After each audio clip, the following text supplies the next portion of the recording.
had a chance to read it. There was also a further proposal to further secure the supply of the network and of Islamic coin. So there were coins that were distributed to the core team, there was coins that were distributed to the founders, there were coins that were distributed to market advisors, so on and so forth. And those coins have been moved to something called the United Contributors DAO. So what this means essentially is those coins are now as property of the network, and as they unlock in on a Cosmos module on the network rather than in the individual's accounts. So let's just say, for example, yourself, myself, and Tola were advisors to the project. We had vested coins to the tune of 1 million coins between us, and essentially 1 out of 24 over the next 24 months, every month, 1/24th was going to unlock. Now, the coins that have unlocked today, they're obviously liquid in the account and they're there, but the remaining coins were moved to the United Contributors DAO. And as they unlock, subject to obviously the vesting schedule they have, they won't unlock in our accounts. They'll unlock in the United Contributors DAO module on account.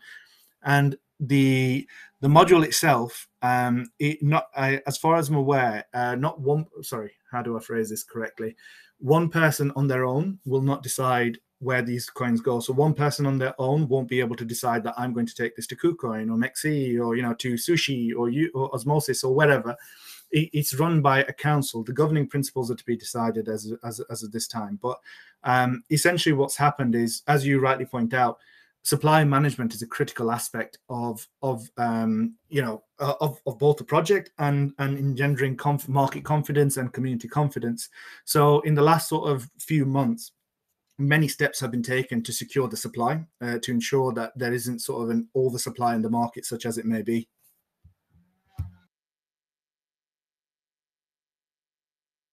Mr. Ito, does that address what you thought about? Yeah. Can I get the governance document? The governance document. Yeah. So if you look at the HUC network, the governance proposals, the governance section, it says on there, on governance proposals 33, I think is one of them.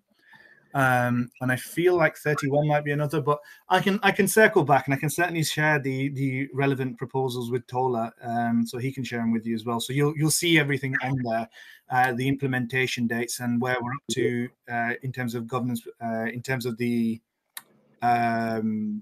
current release of the HUC network mainnet. I know various people I certainly know one person who's participated in the pre-sale and the private sale. In the private sale prior to the listing and everything else, and he's confirmed to me that his coins are in fact locked. Certainly the portion that were already locked. But yeah, like I said, I'll share it with Tola, and then Tola can share it with you in due course. So is the proposal approved, or is it just still on a proposal stage? No, the proposal's approved, and the software to implement these code mechanics has already been implemented. So those coins are already sort of the contributors DAO is now active with its bunch of coins, and the private sale participants, their coins are the locking period has already been extended. It's already been implemented. Okay. Is there any plan for buyback? Or bond? Also bond? No, buyback is far better, because buyback will help to build trust back of that project, because a lot of complaints, a lot of people has been hurt, kind of, people that, most of them has as far as 50%, 56 to 60%, so I think buyback will a little bit push the price, and you regain the confidence of the community, so that more people can also come into the community. Yeah. So to that end, I'd encourage you to read Governance Proposal 33 and also the HUC Network article that explains sort of where we're going from here, what we're doing. Again, I'll share these with Tola, who in turn will obviously share them with you in due course. And obviously it's a good indication of where we're going. And yes, quite rightly, obviously, as you rightly say, the market condition, market making in itself is is a fundamental aspect of obviously the project, and it's something that we're focusing on. I can say with some confidence there are many plans that have been finalized and are being finalized as we speak, and they're being implemented in due course. I can't obviously, for obvious reasons, I can't say whether the coin's going to go up, down, sideways. It's market volatility is market volatility. The market will make of it what it will. But what I can say is there's many exciting plans to obviously continue to develop the network. There are several people who provided some sort of feedback as to what their priorities were, and they're obviously first and foremost in the hearts of our development plan. And so although I can't specifically tell you what all the plans are, I can say that the team is aware of obviously all the pertinent points that exist, and there are significant plans, and there's quite a lot of plans to deal with that in due course.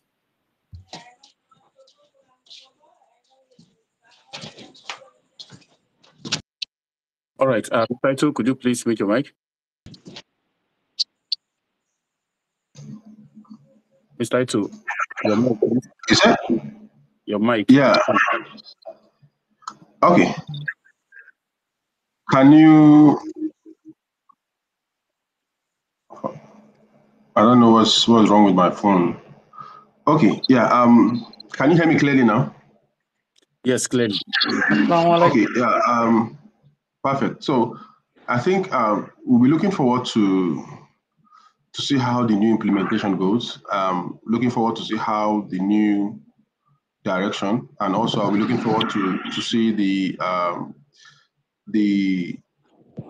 new governance document.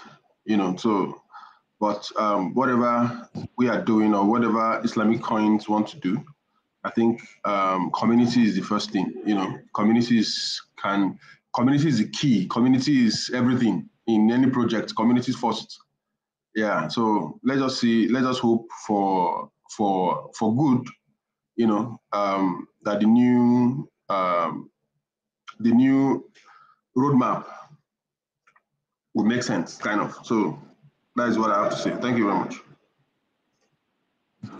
Oh, thank you very much, Mr. Tony.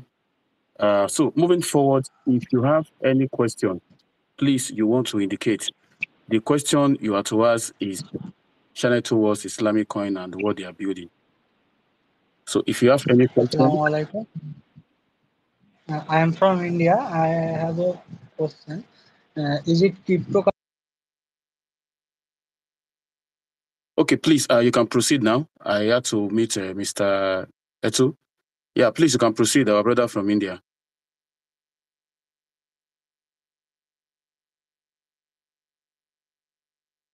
Hello, is that Nafis, please? Please don't forget to unmute your mic if you are speaking.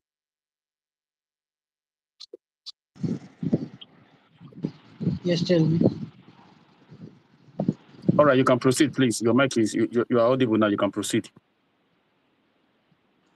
I just wanted to know, is it halal or haram? Just simple. If what, please? Yeah, I got the question, Tola. If the coin is halal. Yeah, basically. Okay. Nafis, Nafis, yes. I think in truth, what I can say to you is the following: the network and the coin have a fatwa by prominent Sharia scholars in and around sort of the Arabian Peninsula, stating that it is permissible in their views, and I encourage you to go and do your own research and read that document. There are other things that obviously are.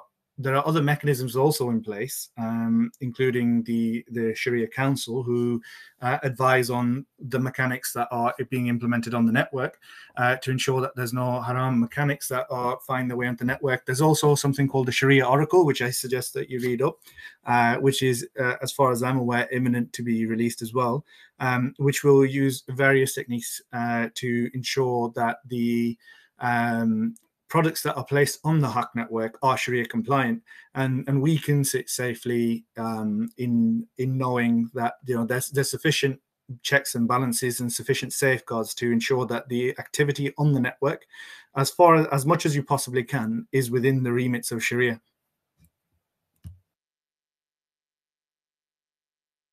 All right, Nafis, I hope that answers your question.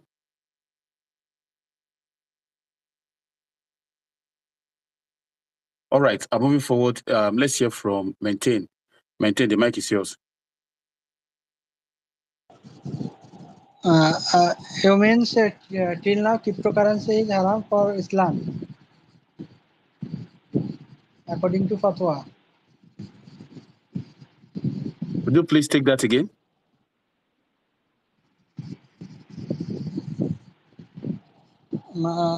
According to fatwa, cryptocurrency is haram till now for Islam. Is it okay? Okay, I think he said that according to a particular subject or entity, that cryptocurrency is haram in Islam. Islamic coin, what do you have to say about that? I think this comes back to the same thing, brother. Everybody needs to obviously do their own research and establish where they sit on it. I can all I can say from my perspective is, me personally, I am comfortable with it given the fatwa that I've seen and the contents of it. I've read it and I understand it, and for me, I find comfort in that. I also find comfort in the various products that are being developed and deployed on the network to ensure that there's no mechanics within the network or deployed upon the network that may offend the Sharia principles. Now, I can't sit here and say to you that absolutely everybody in the world will agree with my point of view, or absolutely everybody in the world would agree on a point, because quite often you find in life that there's many different opinions, and it's not for me to decide for anybody in particular what you should believe or so on and so forth. The maxim "do your own research" is it's very important, because you have to find what you believe and you have to find what you feel comfortable with within your understanding. So I guess in a nutshell, I can't comment on what other scholars or other people have said as to the halal haram side of things. What I can say is Islamic Coin has a fatwa that specifically deals with the coin in the network, and it has a suite of products which are designed to ensure that there's no mechanics or no deployments on the network that would offend those principles. All right, thank you. To add to that, okay, I think from my personal, research, many Islamic scholars agreed that cryptocurrencies, they are halal. However, trading futures could be haram. So maybe you want to balance the two, right? This according to my own findings. All right, thank you. Thank you. Right, you're welcome. You're welcome. All right, so I think we have 6 requests. If those with the mic don't have any question to ask, sorry, I may have to shuffle the speaker roll so we get new speakers to come on board. All right, Kazim, please, you can go. If you have any question, please just indicate to help us manage time. Thank you. Kazim, the mic is yours. GM, everybody. Please, am I audible? Very audible. All right. My take is that I just want to urge the Islamic coin that they should do more, so that the coin will be accessible for the cryptocurrency people to be able to get it. And again, if Islamic coin is stable in the market, they are pushing it, people are seeing it, at least it will urge the Muslim community also to also get to know about cryptocurrency, because there are some people that they believe that cryptocurrency is haram, why there are some scholars, Islamic scholars, that also say it's haram, and why others say it's halal. But with the help of Islamic coin, they can still help to put at least a little bit argument on the haram and the halal side, if they are accessible for people at the market, and if the coin is accessible. So I just want to hug them, they should to play their game straight, so that people will be able to get it, and it should be straight. That's just it. Thank you. All right, thank you very much for your input. Prime Khalid, Is that correct? The mic is yours. Prime Khalid. Okay. GM, everyone, GM Boss T, GM, Mr. Dora, GM, and everyone in the house. So, actually, I don't have any question to ask, but I just want to lay emphasis on, I just want to talk more about talking cryptocurrency is haram or halal. So actually, due to my own research also, so I've done a lot of research about it. So when what I am, even most of the scholars, what it can be said, because I don't find something different between cryptocurrency and the normal currency that we do spend. So because in the terms of appreciation and depreciation, they are both they both appreciate, they both, and there are some it the both cryptocurrency and the normal currency that we spend is being controlled by some people. Yeah, it's being controlled by some people because I do forex before, and we do say the chart of probably GBP USD or NZD USD. So it is being controlled by a factor. Is either a technical or a fundamental, understand? So that's how it is in cryptocurrency also. So I think that's you answer the question of Mr. Nafis that asked the question. So that is what I want to say. All right, thank you very much. All right, so please let's take questions. Questions, please. Questions. Sorry, let me check your full name. Abu Zaid, Crypto OG. Yeah, the mic is yours. Okay, GM, everyone. Good evening, everyone. Please, I want to know if I'm audible. You are very audible. Okay, all right. I just want to just like the guy has spoken, Prime Kazim. To the Muslims that are here, it's not like when it comes to stuff like this, I don't even think some questions like this are necessary, because most people, like, when it comes to cryptocurrency, like most Muslims, they don't used to, like, they'll just, like, people don't, they are ignorant of it. Some, they'll just say it's haram, cool, and that is, I don't think that is the thing. So you have to, like, the world is advancing. The world is, I've met one scholar that he was saying that this is the time that you cannot just sit at your parlor and see everything is haram, because so my question to the Islamic coin now is that how, like, how are they planning to take the community ahead, like, as in give power to the community? Because in most of these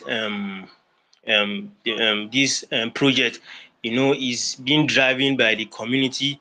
And so I want to know what's the power of the community in it, because I came a bit late. Thank you. Yeah, thank you for that, Abu Zaid. I mean, needless to say, Sharia compliant sort of mechanics, they put sort of equality and taking care of everybody who's involved. It's, at least that's my understanding anyway, humble though it may be. But ultimately, this is a product for everybody, and this is something that we want to bring everyone in together so we can work together. I think everybody understands how proof of stake mechanics work.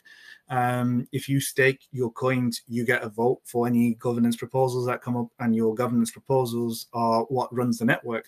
Ultimately, you can't sort of affect the network without running through governance. That's the key aspect of proof of stake, essentially, certainly from a social aspect and from a running aspect. So if you want to be enfranchised on the network and have a voice on the network, then the solution is to stake your coins and by extension participate in governance.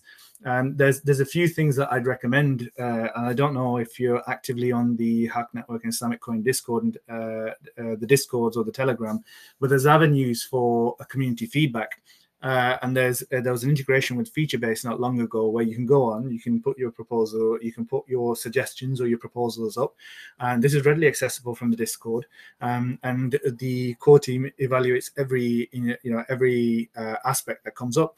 and this is a way for the community to speak and have their voice heard. Equally, there's a suggestions page that's quite recently been created on the Islamic Coin Discord, and again, if you put it on there, this is regularly reviewed and it's considered.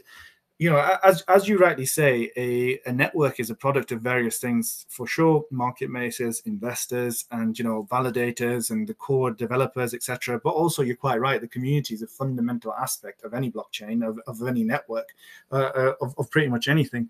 So it's very important that the people who are involved are also vocal in aspects, because quite often there'll be an idea or a thought process which you'll have, which is very positive, and I might not necessarily have thought of that in the past, but when you say, I'll be like, oh, actually, that's a very good idea. Now, to also obviously speak to what Brother Kasim also spoke about, and yourself, brother, it's I take your point. Obviously, we could do with a refresh on all the Sharia aspects of why this token is halal, and how it seeks to continue with the progression of the halal and Sharia compliant aspects of the network, and sort of the activities that you can undertake.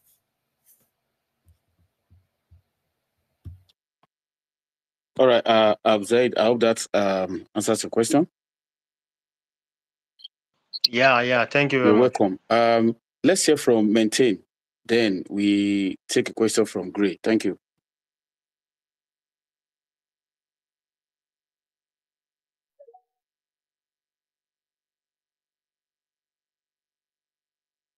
Maintain, are you there?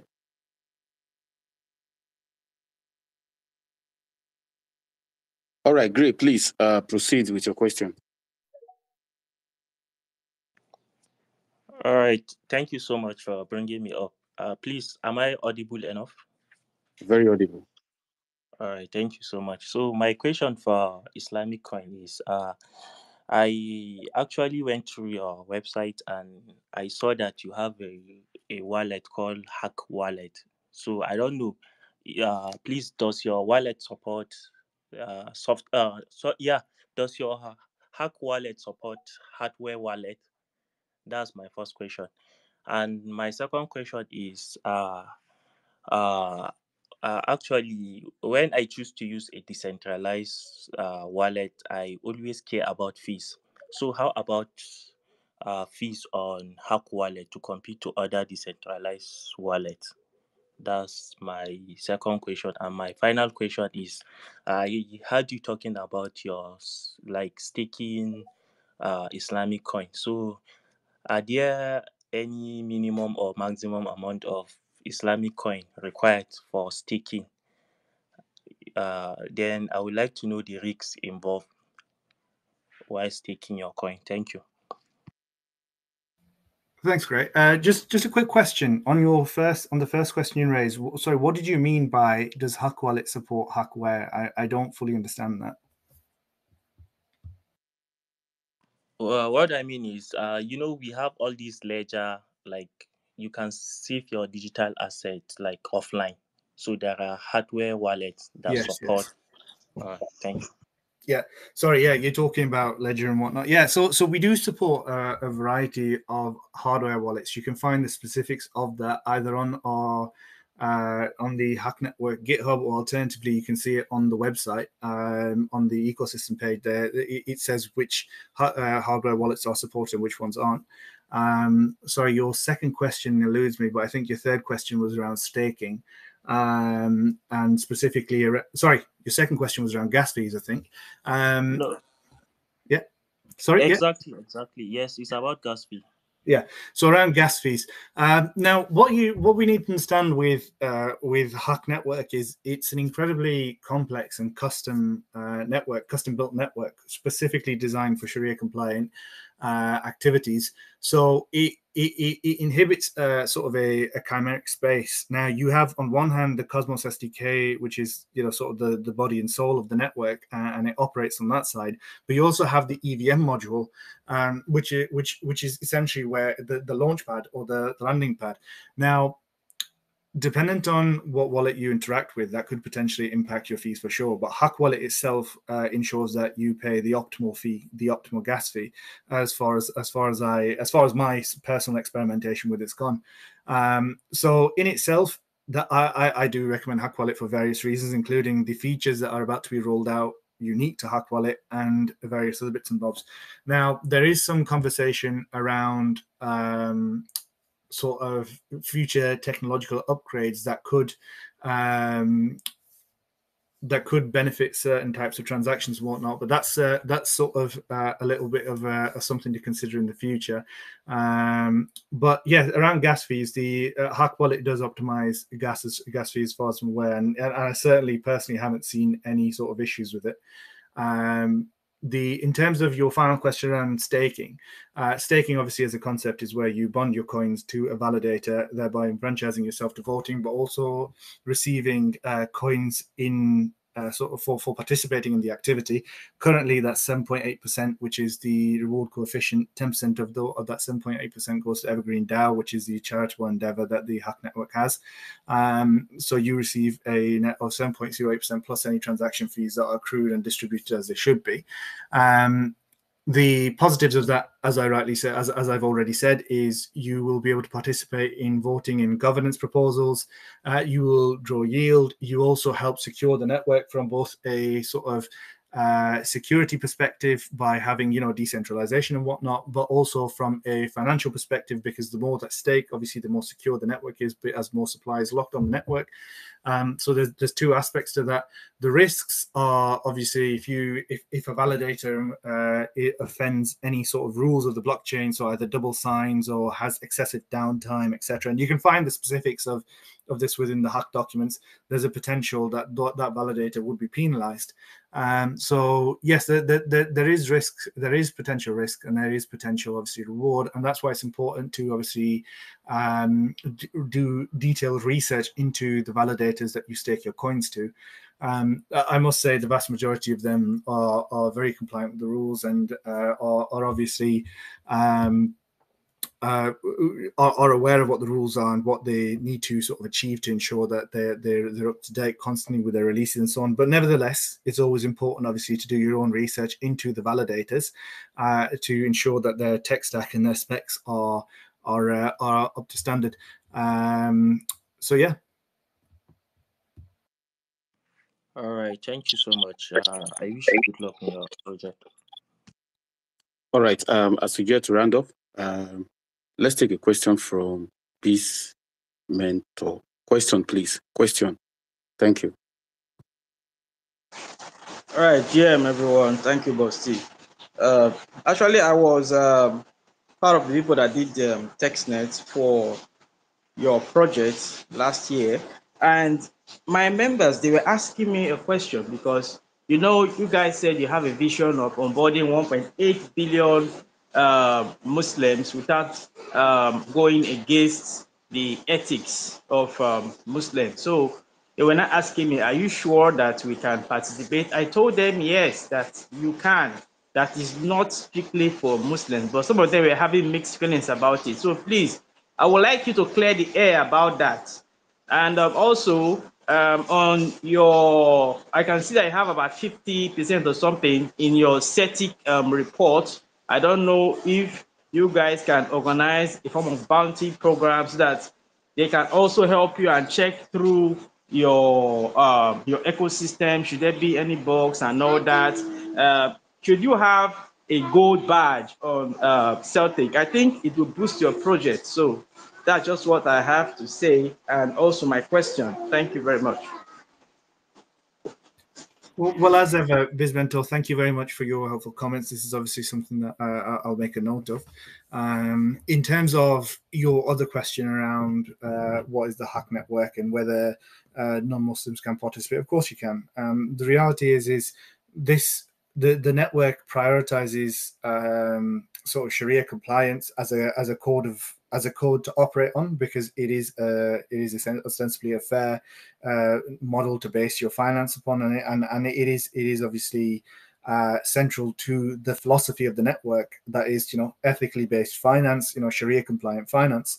Now, do you necessarily have to be a Muslim to participate in that? Well, absolutely not. I mean, you could be non-Muslim and live in, the UAE, and you still participate in those systems, and without actually being a Muslim, you could do. Or alternatively, you could be a Muslim and participate. It's not an exclusive endeavor. By no stretch of the imagination, all individuals are welcome, regardless of credo and so on and so forth. But what we would say is, obviously, the network itself and the coin itself, it does focus on Sharia compliant principles to ensure, and that's how it is being developed. So as long as you're comfortable that obviously the products will be Sharia compliant, and the intention is to obviously provide solutions based on Sharia compatibility, then yeah, absolutely, any and all are welcome.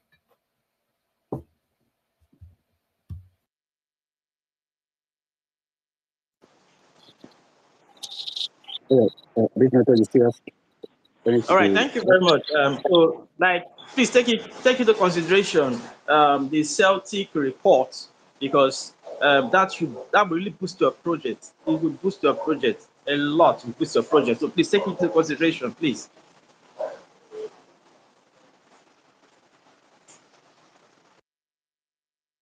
All right, thank you very much. I will be also after this phase, I would continue to engage Islamic Coin privately, and of course, trust me to always share whatever could benefit the community with all of us. So my last question to Islamic Coin, as we get to round up, would be, since the launch of the Islamic Coin, and of course, your tier 1 chain, the main product we've seen has been the Arc wallet. I think before the launch, we saw some activities around, was it Arc Exchange? Something like that. I did participate. They were to build, an exchange that will support everything on the Arc network. But that seems not to be coming forth, but it's okay. So aside this Arc network, which I also have my Islamic Coin therein. So aside this, are there other projects you may be supporting to, launch on the Arc network? Thank you. Yeah, thanks, Tola. A very good question. Right, so I mean, the Hack Exchange is still scheduled to launch. They're currently friends and partners of obviously the network, and they are launching on Hack Network very soon. They're in the process of finalizing everything that they need to finalize, and you'll hear more about that from the relevant, social media platforms of HackX in due course.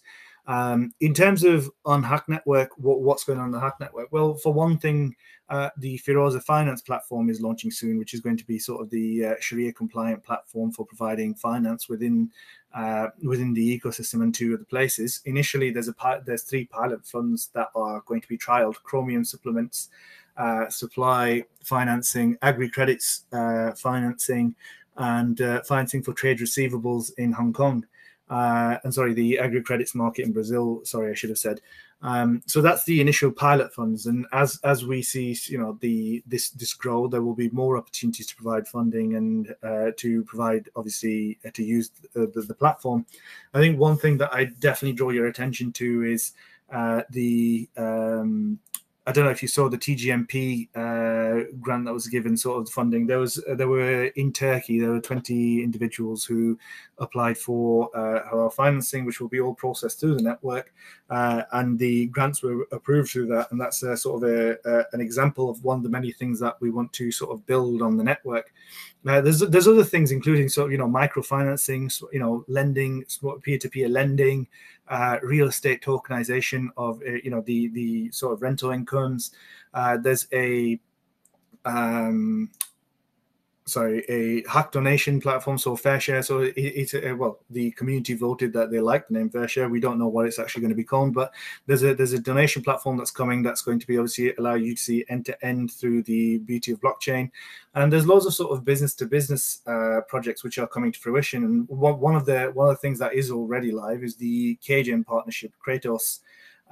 network and the sort of the Ludo Superstar leaderboard that's now on the network, we are definitely getting to a universe where more and more things are starting to deploy. I mean, obviously, you're all wise enough and been here long enough in the process to know that it's very rare for a layer one to launch and on the same day have a burgeoning, a bustling ecosystem. It does take time to slowly grow and build this network and build these protocols to suck up all that liquidity. But we're from my perspective, the information that I have and the information that I know, we're very much on the cusp of this sort of a takeoff of the ecosystem starting to grow and continue to go forth. And one thing which I haven't mentioned, and I think anybody who sort of has heard me speak in the past, one thing that I'm super excited about is the gold-backed stablecoin. Tola, you may have a follow-up question to this in due course, and if you do, I'm more than happy to answer it, or anybody else, in fact. But the gold-backed stablecoin is also is imminent, and that coin is going to be native to the Huck network. It's going to be on the Huck network. That's going to be and it's important to note that this will be in addition to ISLM, and it will facilitate ISLM rather than be a competing coin that competes for liquidity or competes for sort of users and whatnot. But yeah, I mean, there's many exciting plans. I mean, you just have to go to the ecosystem map on the Huck Network website, and you can see the variety of partners and the variety of things that will be coming out. I mean, we're due to do an EMA with you'll have to stay tuned to find out. But there's a lot of let's just say it's going to be a very interesting few months where a lot of things are going to come to fruition. And as I say, every layer one, it's a base, it's a place to start from, and then things start to develop, deploy and grow, and in turn the network grows, and so too do those products. And we're very much entering this sort of era, this time where we're going to see that hopefully in spades. Honestly, I was about to ask, what are your plans to keep the community engaged? And I was blown away by all what you just mentioned. I was not expecting this. So please, I'm begging on behalf of the community, Islamic Coin should just stick to these things you just mentioned. And then I'm forced to ask, because during the global marketing, everyday marketing on this platform before the launch, we didn't see all these things in the pipeline. And I'm forced to ask, did Islamic Coin hire a new marketing team? Please. Well, Tola, obviously, I mean, I'm not going to obviously speculate on sort of the structural aspects or the employee aspects of the network or whatnot. I obviously can't do that. But what I will say for sure is, a lot of these products have been in the last sort of 7 or 8 months, where there may have been a sort of assumption of sort of coalescence of the network. It wasn't coalesced. There's been constant development, constant progress. One of the things that I do every morning when I log on before I start my work is I go onto sort of the testnet block explorer, and I go onto the mainnet block explorer, and I look at the verified contracts to see how many contracts have been sort of loaded up on the network. I normally find that's a good proxy, as well as the GitHub to see how much work. And again, just the other day there was 1,400 new smart contracts uploaded to the Huck network testnet. Eventually, some of them will make their way, obviously, to the mainnet, and you can see constant updates on the GitHub, and you can see constant things. So, although obviously it may seem that nothing has happened in the last 8 months, much like every other chain, we've been working in the background, and there's a lot of very cool stuff to come in the coming sort of weeks and the weeks that lie ahead, in the weeks and months, and not just from a development perspective. I mean, if you read Governance Proposal 33 and the associated explanatory memoranda that came out on Medium, there's an acknowledgement of the key factors that our brothers and sisters within the community are looking at, market making, listings, and so on and so forth, engagement with the community on a more regular interval. And all these things are obviously what we're going to focus on. I think, Tola, I mean, obviously you might have seen recently, there's more AMAs taking place, and there's more conversations with our brothers and sisters in the community, in the hope that we can create this dialogue that we had once long ago. I think, Tola, if you remember back to sort of this time last year, you were regularly holding spaces, I was regularly attending, and we were talking quite a lot over that period of time. And we're definitely we definitely want to sort of increase the amount of correspondence we have with our brothers and sisters in the community. All right. Thank you very much for giving us an idea of what are in the pipeline, things in the pipeline, what they look like. So we look forward to these things being implemented one after the other. All right, Madam Adora, you have a question for Islamic Coin? Yes, I have a question. GM, but GM, everyone. Please, the question is very simple and straight to the point. Yeah, because I know I participated very much when Islamic Coin was about to launch or before the launch and all. Sorry to ask, but the whole adverts when before the launch and all of those things that happened, and then the fact that you guys said you raised, was it $400 million or something like that, and eventually the launch was not now looking like it. What exactly transpired? Because not just me, I invested in Islamic Coin. My community also invested in Islamic Coin. And we are really anticipating for some very reasonable launch. And unfortunately, it didn't go as expected. I haven't been able to understand what exactly happened, because even when it was launched, it seemed like even the price it was launched at was actually a loss for those people who held. So I was wondering what exactly happened with all the funding that allegedly was raised, sort of. So that's actually what I wanted to ask. Yeah, thank you, Adora. Again, like this is a very, very good question. I think it's something that we should really talk about. The funding was, as I said at the start of the space, it was raised as far as I'm aware, and I think one of the things that we have to think about is what's the best use of the funds that were raised. Is the best use to have it set in a bank account, or is it to be used for development? And essentially, the funds have been used to develop the ecosystem and to deal with the priorities as they arose at the time. Now, I listed out a few minutes ago several sort of activities that will go live in the coming days, weeks, months, whatever it is on the network, and these will start to drive sort of liquidity into the coin. Fingers crossed, hopefully. I mean, obviously, not financial advice. At the end of the day, the market's going to do what the market's going to do. But for sure, I think the best way I can answer that is, as I said earlier, layer one protocols are a base protocol, and for them to flourish, you also need other applications to be developed and grow on them.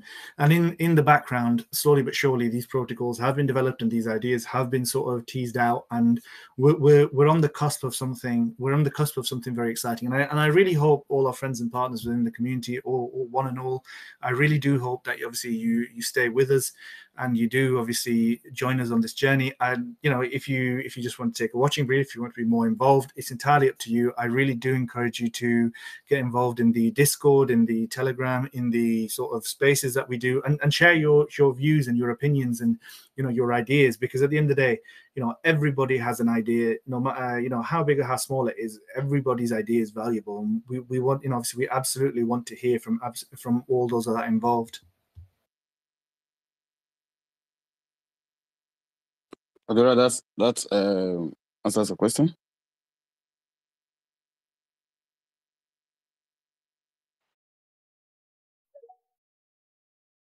Yes, boss. Yeah. Thank you. All right. Thank you all for attending this space. Thank you, Islamic Coin, for your time. And I must say this: with the new model, the emission per era and what you have in the pipeline, I must say that personally, I am delighted, and I would, talk more about this even in my closed community, my private community. We are not much, but I think it's a good time for us to look into these opportunities before they go mainstream. Thank you very much, Islamic Coin, for your time. It's a pleasure. And thank you very much, Tola, for hosting it. We really do appreciate it. Thank you. All right. Thank you. All right, guys. It's been that will be a wrap with Islamic Coin session. Tonight we may have our general studies around airdrops and around opportunities in the Web3 space, if time permits me. So it could be very, very late. It could be 11, 10 p.m. If time permits me. We are going to have, another session. For those that are unable to ask questions, I'm very sorry. Trust me, we are going to bring Islamic coin back. And we also hope to bring Arc Wallet, to a space like this. So you all should stay tuned. Thank you all, and bye for now.